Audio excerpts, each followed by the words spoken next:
Começando, então, da questão número 12. Deixa eu pegar a caneta aqui. Então, na primeira prova, eu até expliquei, né? A gente tem 4 tipos de prova. Na prova no formato presencial, então eu coloco aqui os números, a numeração das questões baseada em cada tipo de prova. Então, a questão número 12 é na prova branca, que é a prova branca que eu estou seguindo. Na prova verde é a questão número 11, na amarela é a 14, na azul é a questão número 10, tá? Bom, vamos lá então. E aí deixa eu acompanhar aqui, porque eu pego o arquivo para mim ler aqui a questão por aqui, pelo tablet, porque fica mais fácil para mim, tá?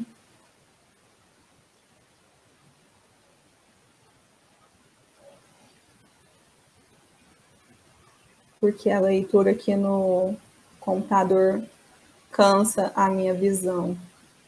Tenho olhos sensíveis. Literalmente, né? Eu preciso ficar pingando colírio, aí é difícil. Bom, pessoal, só que aí eu não vou ficar acompanhando, né, os comentários, e de vez em quando eu entro para acompanhar, tá? Bom, vamos lá, então, questão número 12.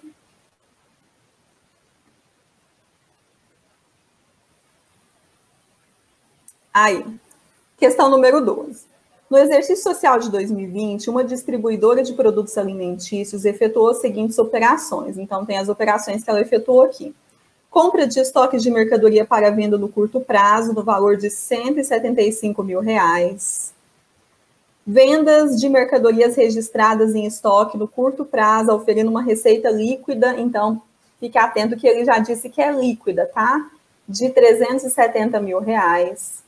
Aquisição de um terreno de R$ 1 milhão. Reconhecimento de despesas de depreciação, então, despesa de depreciação no valor de R$ 20 mil. Pagamento de R$ 45 mil referente aos valores registrados no passivo circulante. Aquisição de controle de 100% da entidade Gama por meio do pagamento de R$ 700 mil. Então, aqui foram as coisas que aconteceram aí durante o exercício social de 2020 para a distribuidora de produtos alimentícios, né? Ela não tem nome. Daí ele continua, outras informações.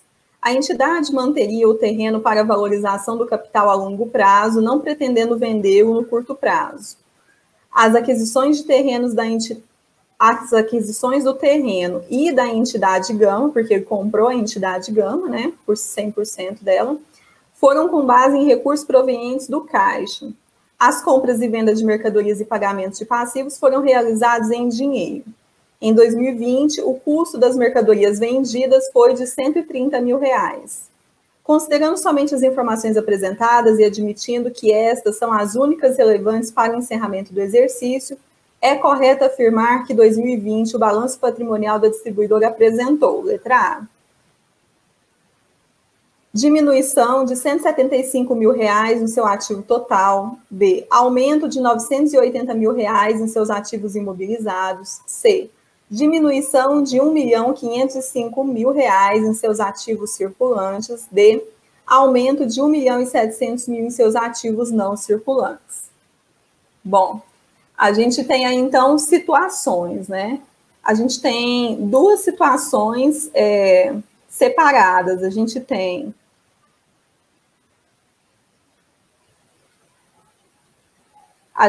a situação de compra que ele realizou no primeiro momento e algumas outras situações aqui.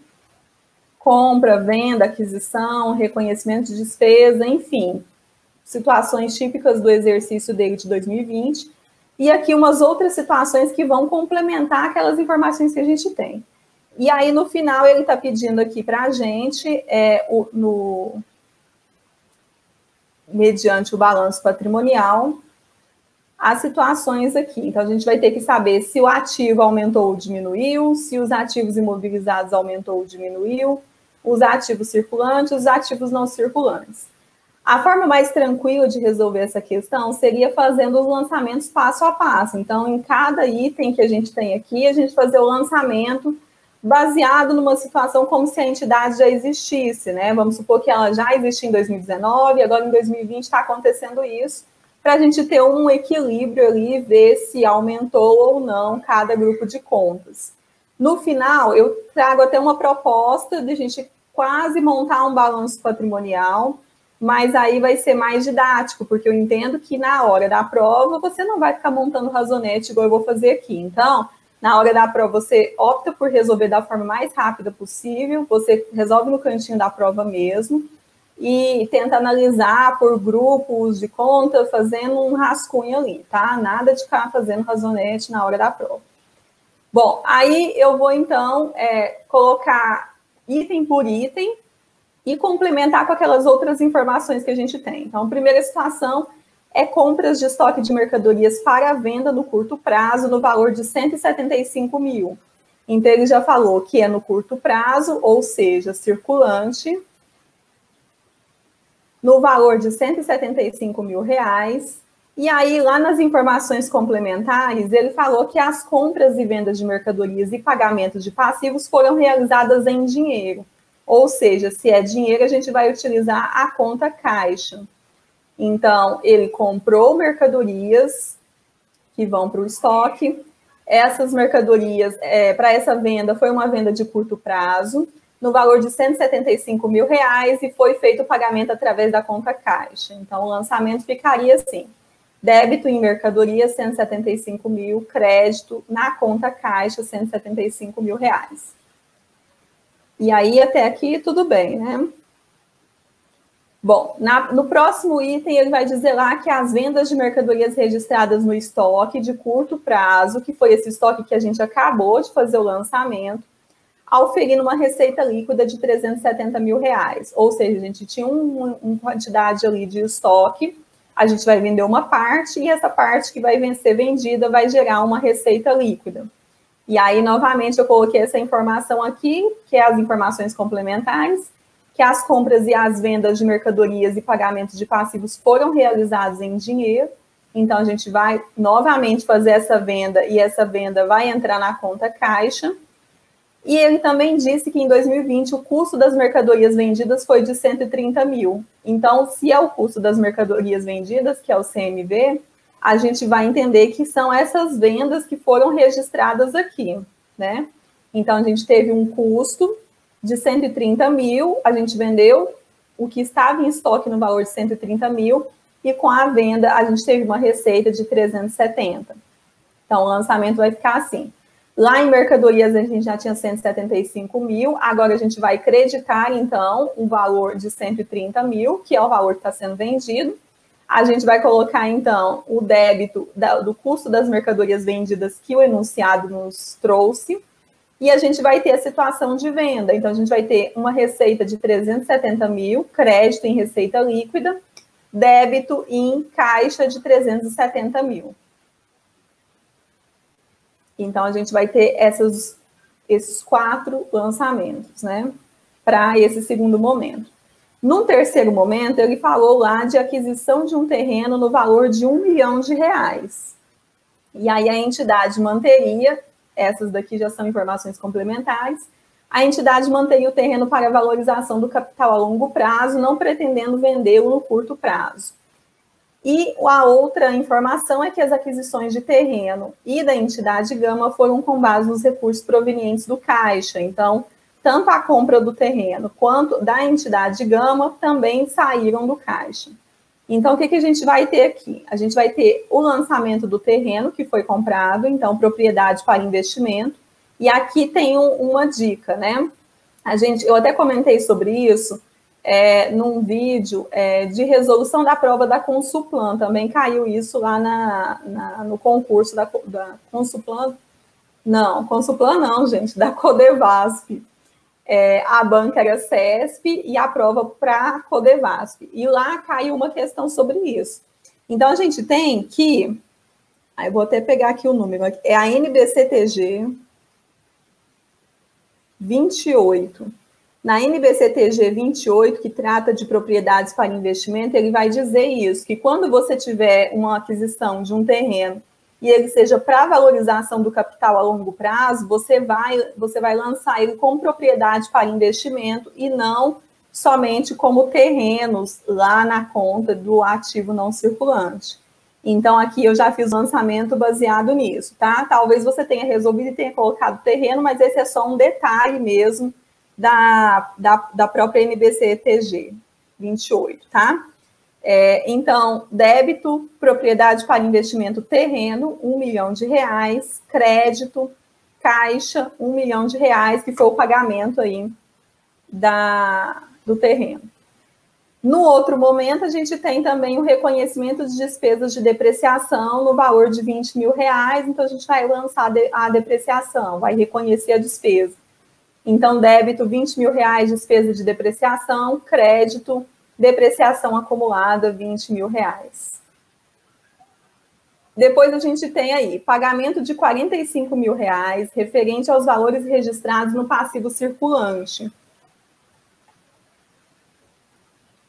As compras e as vendas das mercadorias, aqui já é uma informação adicional, né? As compras e vendas de mercadorias e pagamento do passivo foram realizadas em dinheiro. Então, também, né, vai sair aí da conta caixa.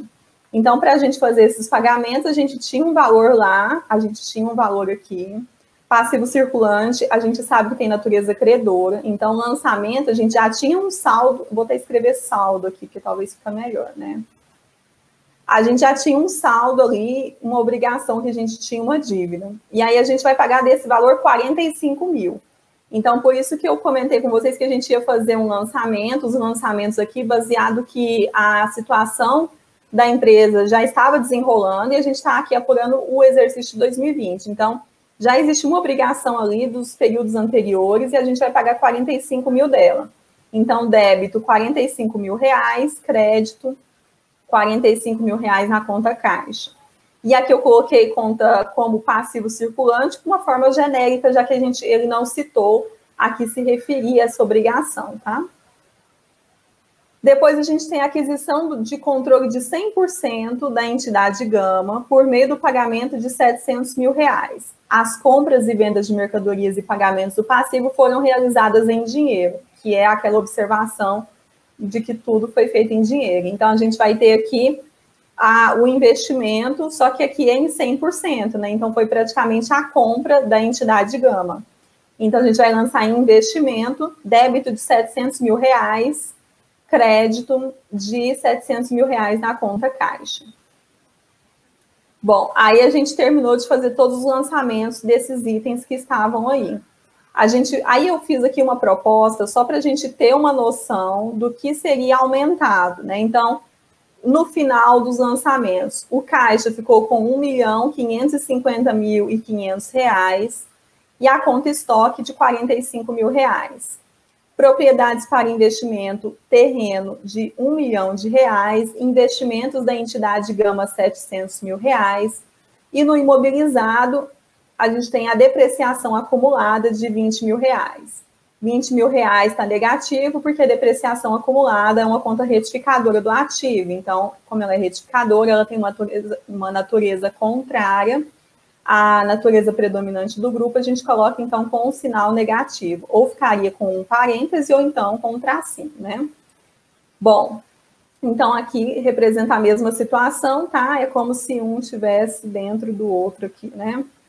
Bom, então a gente fechou então com um ativo circulante de 1.680.000 e a gente tem um ativo circulante, ficou negativo porque o caixa ficou negativo, né?